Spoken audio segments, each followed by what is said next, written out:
Hi guys! So, gagawa na ako ng fruit buko salad. So, ito na yung gagamitin ko. Dalawang fruit cocktail. Ayan. Tapos, ito yung na-chilled na Nestle cream. Dalawang condensed milk. And then, tatlong kinayod na fresh coconut milk. And ito yung sabaw. Hindi yung kasali. Inumin ko yan. And that's it. So, ito naman yung para sa chicken macaroni for later. And yeah. So, ayan. First, inagay yung coconut ng fruit cocktail. Pagalo-haluin lang yan, guys. Ganyan lang. Version to to. Oh my God. Oh, diba? And then, lalagay na natin ang dahil chilled, mabagal siya, guys, tumulo. So, kailangan natin siyang kutsara. So, ayan. Nalagay ko na yung dalawang ibap. Ilalagay ko na yung chilled na all-purpose cream. So, ayan, nalagay ko na yung dalawang balot ng all-purpose cream. Lalagyan natin siya ng pasas.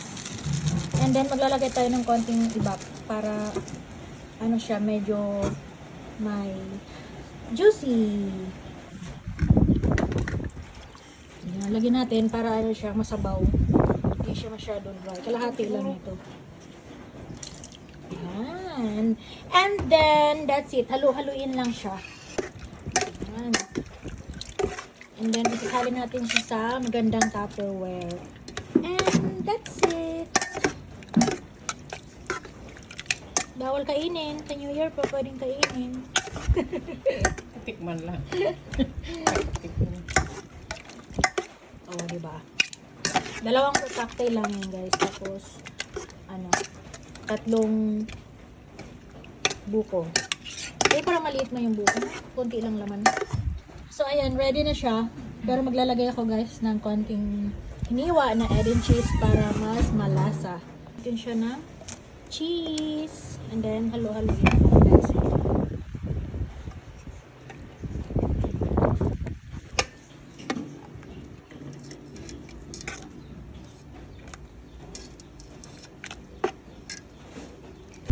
Hey guys! So, ito na pala yung final outcome nung ginawa namin ni Mama na fruit coconut buko salad. So, as you can see, ayan.